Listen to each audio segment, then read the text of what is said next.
poucas mulheres em toda a história medieval possuíram a riqueza, ambição e influência política de Leonor da Aquitânia. Nascida em uma das dinastias mais ricas e poderosas da Europa, Leonor herdou o vasto ducado da Aquitânia ainda jovem, uma herança tão imensa que a tornou uma das noivas mais cobiçadas da cristandade. Suas terras se estendiam por grande parte do sudoeste da França, sendo mais ricas e culturalmente mais vibrantes do que muitos reinos, concedendo a ela um nível de independência quase inédito para uma mulher de sua época. Ela se tornaria rainha não de um, mas de dois reinos. Primeiro, rainha da França através de seu casamento com Luís VII da França, acompanhando-o na desastrosa Segunda Cruzada, antes de anular a união em uma das separações mais consequentes da história europeia. Logo depois, ela se casou com o jovem e formidável Henrique II da Inglaterra, formando um império que se estendia das fronteiras da Escócia até os Pirineus. Por meio dessa união, Leonor tornou-se rainha da Inglaterra e matriarca do que viria a ser o poderoso Império Angevino. Mas Leonor era muito mais do que uma consorte real. Em uma época em que se esperava que as mulheres fossem apenas figuras decorativas, Leonor atuou como uma força política por mérito próprio, governando terras, administrando cortes, moldando a diplomacia e influenciando a política de sucessão em toda a Europa. Seu casamento com Henrique ajudou a consolidar o poder após o caos da anarquia, a brutal guerra civil que havia dilacerado o reino por quase 2 décadas. Ela também foi mãe de uma dinastia extraordinária, dando à luz alguns dos governantes mais famosos da Idade Média, incluindo Ricardo I da Inglaterra, o lendário Coração de Leão, e João, o rei da Inglaterra, cujo reinado desastroso acabaria levando à assinatura da Magna Carta. Sua linhagem se espalhou pelas casas reais da Europa, unindo reinos através de casamentos, heranças e guerras. Mas talvez o que tornasse Leonor realmente notável fosse sua recusa em ser passiva em um mundo feito para silenciar as mulheres. Esta é a história dela. Leonor nasceu em um mundo de privilégios e expectativas extraordinárias. Ela nasceu por volta do ano de 1122 como a filha mais velha de Guilherme X, o Duque da Aquitânia. Por meio de seu pai, Leonor pertencia a uma das casas nobres mais antigas e ilustres da Europa, uma dinastia cujas raízes eram profundas no cenário político fragmentado da França pós-carolíngia. Ela é geralmente considerada descendente de Carlos Magno. Seu avô, Guilherme IX, foi um dos homens mais fascinantes e controversos de sua época, um duque guerreiro. Ele era famoso por seus casos escandalosos e natureza rebelde. Parece que, dele, Leonor herdou mais do que o sangue. Ela herdou um legado de independência, sofisticação, caráter e uma rebeldia que mais tarde definiria sua própria vida. A Aquitânia em si não era uma herança comum. Era vasta, rica e culturalmente distinta das paisagens mais frias e rígidas do norte da França. Suas cortes eram conhecidas pelo refinamento, música, poesia e aprendizado. De muitas maneiras, a Aquitânia parecia um mundo à parte, mais quente, mais rica e mais cosmopolita. Ser a duquesa da Aquitânia era possuir terras que rivalizavam com as dos reis em riqueza e influência. A mãe de Leonor morreu quando ela ainda era jovem, e grande parte de sua criação inicial provavelmente ocorreu sob a cuidadosa supervisão da corte de seu pai. Ao contrário de muitas garotas nobres da época, Leonor parece ter recebido uma educação incomumente ampla. Ela quase certamente aprendeu latim, recebeu instrução religiosa, noções de administração doméstica e os costumes esperados de uma dama de alta linhagem. Mas ela também foi criada em um ambiente imerso em literatura, diplomacia e cultura aristocrática. Ela teria crescido ouvindo canções de amor, guerra e cavalaria, cercada por clérigos, poetas, nobres e cavaleiros. A tragédia e a fortuna chegaram de mãos dadas quando Leonor ainda estava no início da adolescência. No ano de 1137, seu pai morreu repentinamente, provavelmente devido a uma doença. A morte dele transformou Leonor da noite para o dia, de uma filha nobre para a herdeira mais cobiçada da Europa. Com apenas 15 anos de idade, Leonor herdou o Ducado da Aquitânia e o Condado de Ponthieu, tornando-se uma das mulheres mais ricas e poderosas da cristandade. Sua posição era ao mesmo tempo invejável e perigosa. Uma jovem herdeira solteira com domínio sobre terras tão vastas era um prêmio político incomparável para qualquer um. O rei francês agiu rapidamente. Em poucos meses, Leonor estava casada com o filho dele, o futuro rei Luís XVII da França. Quando Leonor se casou com o jovem príncipe no verão de 1137, não foi apenas um casamento real, mas um evento político que remodelou o equilíbrio de poder na Europa Ocidental. Reconhecendo o perigo de permitir que tal herança caísse nas mãos de rivais, o rei Luís XVI da França não perdeu tempo em garantir Leonor para sua dinastia. Antes do final do ano, a jovem duquesa já havia se tornado a rainha da França. Dias após o casamento, Luís VI morreu e os noivos adolescentes foram subitamente elevados ao mais alto posto do reino. Mas se Leonor havia sido moldada pelas vibrantes e sofisticadas cortes da Aquitânia, a corte francesa era um mundo completamente diferente. Era mais fria em todos os sentidos, menos alegre, mais rígida, mergulhada na piedade e cerimônia do norte. O próprio Luís era um jovem profundamente devoto e sério, originalmente destinado à vida religiosa antes da morte de seu irmão mais velho, que o colocou na linha de sucessão. Ele era introspectivo, austero e, às vezes, dolorosamente sério. Eleanor, por outro lado, era inteligente, vivaz, politicamente consciente e acostumada ao refinamento e à liberdade relativa do Sul. Desde o início, o casamento foi uma união de opostos. Embora coroada rainha, Eleanor não era mero ornamento. Ela rapidamente se estabeleceu como uma presença marcante na corte, trazendo consigo a riqueza cultural da Aquitânia, poetas, músicos, modos e gostos desconhecidos para muitos no norte da França. Ela era admirada, alvo de fofocas e, às vezes, alvo de ressentimento velado. Sua beleza e riqueza, por si só, a tornavam impossível de ignorar. Sua confiança a tornava ainda mais difícil de conter. No ano de 1145, acontecimentos no Oriente mudaram o curso da vida dela.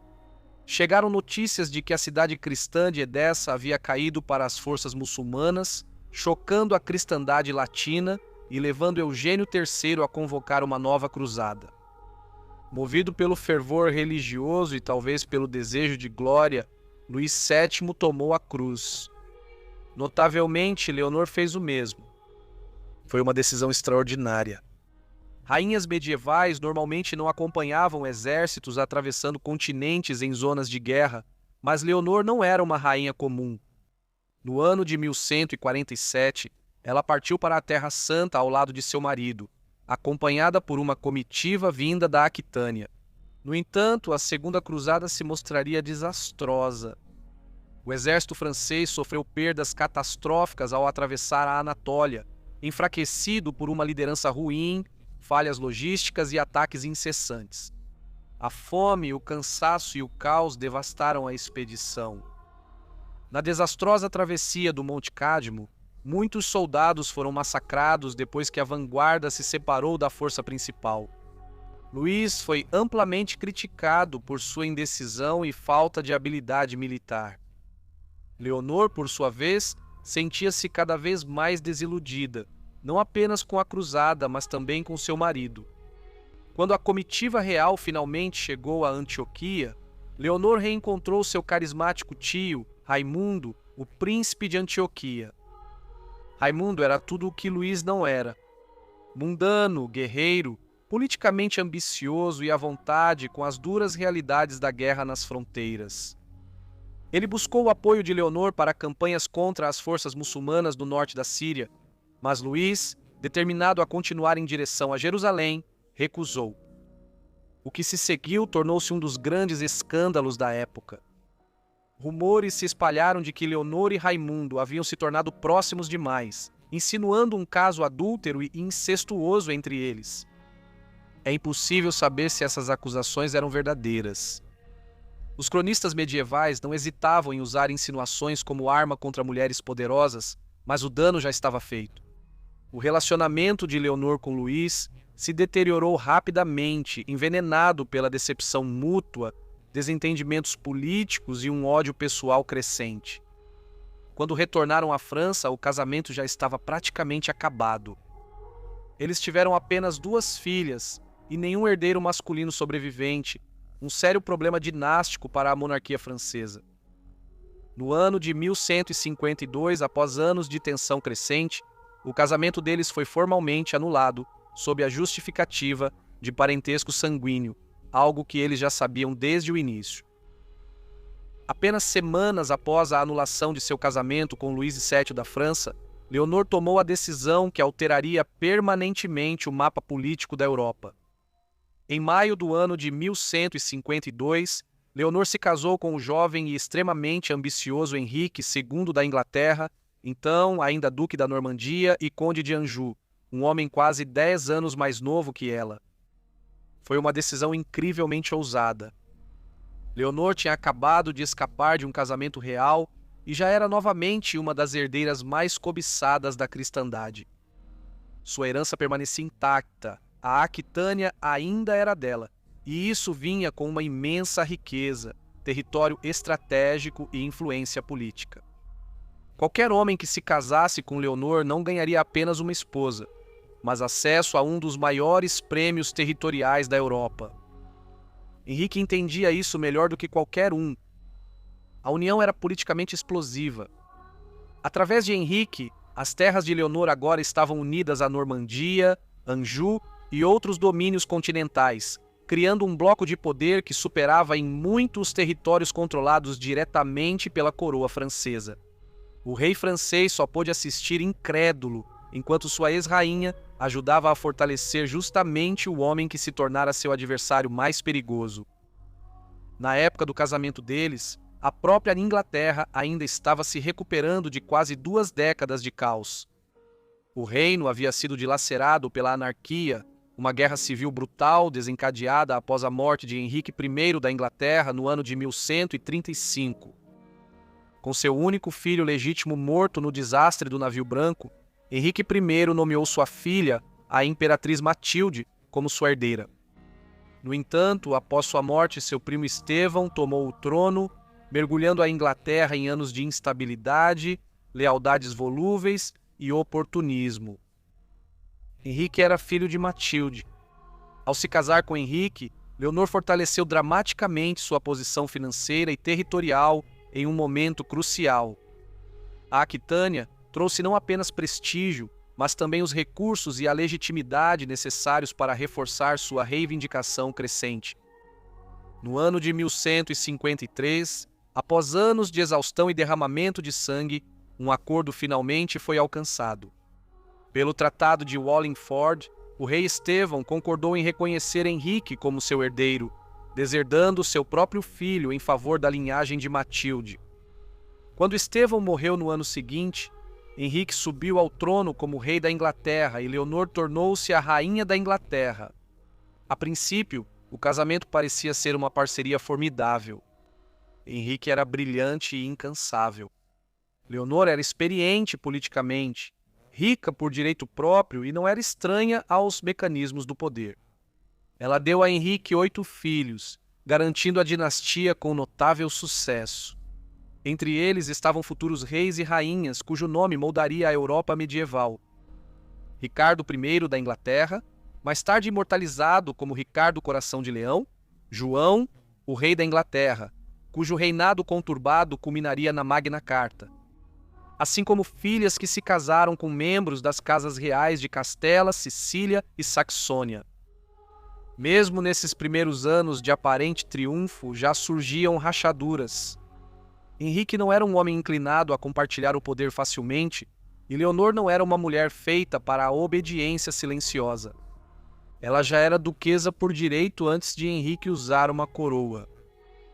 Embora ela tenha apoiado sua ascensão e ajudado a consolidar as bases de seu governo, o casamento deles acabaria evoluindo de uma parceria para uma rivalidade. Ainda assim, nos anos imediatamente após a ascensão de Henrique, Leonor estava no auge do poder feminino medieval. Ela não era só a rainha da Inglaterra, mas também uma figura central em um sistema político que abrangia grande parte da Europa Ocidental. Uma rainha, uma duquesa, uma arquiteta dinástica e mãe de uma geração de governantes. Seu casamento com Henrique II realizou o que poucas uniões na história conseguiram. Ele ajudou a pôr fim à guerra civil na Inglaterra, estabilizou um reino fragmentado e forjou um poder transcontinental que dominaria a política europeia por décadas. Mas como Leonor logo aprenderia, construir um império era muito mais fácil do que manter unida a família que o governava. No início da década de 1170, o casamento já começava a desmoronar. Henrique, assim como seu antepassado Guilherme, o Conquistador, não estava disposto a compartilhar nenhum poder com sua família. Essa falha ficou mais perigosa conforme seus filhos chegavam à maioridade. No ano de 1170, Henrique coroou seu filho mais velho sobrevivente, Henrique, o jovem rei, como correia em um esforço para garantir a sucessão. No entanto, o título se mostrou em grande parte cerimonial. Embora tenha recebido uma coroa, o jovem rei recebeu pouca autoridade real, nenhuma base de poder independente e poucas responsabilidades significativas. Seus irmãos mais novos, Ricardo I da Inglaterra e Godofredo II, o Duque da Bretanha, também ficaram frustrados, cada um ansioso por terras, títulos e reconhecimento de um pai que não estava disposto a abrir mão de parte do poder. No centro desse crescente descontentamento estava a própria Leonor. Nessa altura, o casamento já estava deteriorado há tempos. As repetidas infidelidades de Henrique a humilharam profundamente. Se o casal realmente se amava é impossível saber, mas qualquer afeto que um dia existiu entre eles claramente se transformou em amargura e desconfiança.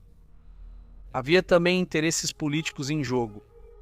A Aquitânia não era simplesmente uma posse que Henrique havia adquirido através do casamento, mas sim a herança de Leonor e a base de seu poder. Ela há muito tempo via seu filho Ricardo como o herdeiro legítimo, e à medida que Henrique reforçava sua autoridade tanto sobre a família quanto sobre o império, Leonor passou a se alinhar cada vez mais com seus filhos do que com o marido. No ano de 1173, as tensões finalmente explodiram em rebelião aberta. O filho deles, Henrique jovem rei, enfurecido pela recusa do pai em lhe conceder poder de verdade, fugiu para a corte de Luís VII da França. O ex-marido de Leonor, que estava mais do que disposto a explorar as divisões dentro da dinastia Plantageneta. Logo, Ricardo e Geoffrey se juntaram ao irmão mais velho e, juntos, os próprios filhos de Henrique se voltaram contra ele em uma das mais extraordinárias revoltas dinásticas da Idade Média. O que começou como uma disputa familiar, rapidamente se transformou em uma crise política mais ampla. Nobres descontentes por toda a Inglaterra, Normandia, Bretanha e Anjou se uniram à causa do príncipe. Líderes estrangeiros, como o rei da França e o da Escócia, ofereceram apoio. Por um momento, parecia possível que o próprio império pudesse se fragmentar sob a pressão. Eleanor também não foi uma espectadora passiva desses eventos. Embora alguns cronistas medievais tenham tentado minimizar ou transformar seu envolvimento em escândalo, está claro que ela apoiou ativamente a rebelião de seu filho. Seja motivada por cálculo político, lealdade materna ou anos de ressentimento acumulado contra Henrique, ela se colocou firmemente em oposição ao seu rei. Em algum momento, durante a revolta, Leonor tentou deixar o país, provavelmente com a intenção de se juntar aos seus filhos ou fortalecer a causa deles de forma mais direta. De acordo com a tradição posterior, ela se disfarçou com roupas masculinas para evitar ser descoberta. Se esse detalhe é fato ou um embelezamento posterior, ainda é incerto. Seja como for, ela foi interceptada pelos homens de Henrique antes mesmo de conseguir escapar e foi presa. Henrique logo esmagaria a rebelião. Seu filho e herdeiro, Henrique, o jovem rei, morreu de disenteria durante a campanha, embora ele tenha se reconciliado, ao menos aparentemente, com seus outros filhos. Eleanor, no entanto, não recebeu tal misericórdia. Suas ações haviam ultrapassado um limite imperdoável. Ela não apenas discutiu com o marido, mas apoiou ativamente uma revolta armada contra o rei. Henrique também pode ter culpado ela pela morte do filho mais velho deles. A partir do ano de 1173, Leonor passaria aproximadamente 16 anos em cativeiro. Isso não era prisão no sentido de ser jogada em uma masmorra. Leonor manteve-se uma rainha muito importante e seu confinamento era confortável. Ela foi alojada em várias residências reais pela Inglaterra, tinha direito a criados, livros, roupas finas e até mesmo permissão para aparições limitadas na corte durante grandes festivais religiosos ou cerimônias. Os motivos de Henrique eram tanto práticos quanto pessoais. Leonor era poderosa demais para ser deixada em liberdade. Como duquesa da Aquitânia e mãe de herdeiros rebeldes, Leonor continuava sendo um símbolo político poderoso e uma ameaça real. E assim, por 16 longos anos, a mulher mais poderosa da Europa tornou-se uma prisioneira real. No entanto, a história de Leonor não acabou ali. Ela suportou humilhação, confinamento e derrotas políticas, mas sobreviveu a todos eles. Mais importante ainda, ela sobreviveu ao próprio Henrique. Quando Henrique II da Inglaterra morreu no ano de 1189, os longos anos de cativeiro de Leonor finalmente chegaram ao fim. Leonor foi libertada por seu filho, Ricardo I da Inglaterra, que finalmente herdou o trono. Para Leonor, agora com quase 70 anos, a liberdade não foi o início da aposentadoria, mas o começo de um último e notável retorno ao poder. Ricardo foi coroado rei em setembro do ano de 1189, mas a Inglaterra nunca estava destinada a ser o centro de seu reinado. Um guerreiro acima de tudo, ele já estava se preparando para partir na Terceira Cruzada, determinado a reconquistar Jerusalém após sua queda para Saladino. Antes de partir, Ricardo confiou grande parte da estabilidade do reino à sua mãe, sabendo que poucos na Europa possuíam sua experiência política, autoridade ou legitimidade dinástica. Ela viajou por toda a Inglaterra e pelos territórios continentais, garantindo a lealdade ao governo de Ricardo e supervisionando questões políticas. E ajudando a manter a ordem em um reino pressionado pelo enorme fardo financeiro das cruzadas. Ricardo havia arrecadado somas extraordinárias para sua expedição, vendendo cargos, terras e privilégios para financiar a campanha, deixando Leonor e seus ministros para lidar com as consequências. O papel de Leonor ficou ainda mais importante durante a longa ausência de Ricardo. Seu irmão mais novo, João, ambicioso e extremamente pouco confiável, começou a manobrar para obter mais influência enquanto Ricardo estava no exterior. Leonor trabalhou cuidadosamente para conter as ambições de João e preservar a sucessão, ciente de que a estabilidade da dinastia dependia de evitar que a família voltasse a entrar em conflito aberto. No ano de 1192, uma crise ocorreu quando Ricardo foi capturado em sua viagem de volta da cruzada por Leopoldo V, o duque da Áustria, e posteriormente entregue a Henrique VI, o imperador do Sacro Império Romano. O resgate exigido por sua libertação foi colossal. Mesmo numa idade em que muitos governantes já teriam deixado a vida pública, Leonor assumiu pessoalmente a missão de garantir a liberdade do filho. Ela supervisionou o aumento de impostos, a coleta de tesouros e os enormes esforços financeiros necessários para pagar o resgate. Seu compromisso não terminou aí. Apesar de estar na casa dos 70 anos, Leonor viajou pessoalmente por toda a Europa para entregar o resgate e negociar a libertação de Ricardo, uma tarefa extraordinária, que refletia tanto sua resistência quanto sua determinação política. Ricardo foi finalmente libertado no ano de 1194 e retornou aos seus domínios, embora tenha passado pouco tempo na Inglaterra depois disso, concentrando-se em defender seus territórios continentais contra Filipe II da França. Mesmo após o retorno de Ricardo, Leonor continuou sendo uma presença influente, continuando a aconselhar, mediar e administrar os assuntos dinásticos. No entanto, o reinado de Ricardo logo chegou a um fim abrupto no ano de 1199, quando ele foi mortalmente ferido enquanto sitiava o castelo de Châlons, na França. Sua morte desencadeou outra crise de sucessão, mas mais uma vez Leonor agiu rapidamente. Embora já idosa, Ela desempenhou um papel decisivo ao garantir a sucessão de seu filho mais novo sobrevivente, João. Leonor passou seus últimos anos em um mosteiro. Ela morreu em 1º de abril do ano de 1204, provavelmente com cerca de 80 ou 82 anos de idade. Ela foi enterrada na abadia de Fontevraud, ao lado de Henrique II da Inglaterra e, posteriormente, de Ricardo Coração de Leão. Sua efígie ainda permanece lá. O legado de Leonor é imenso.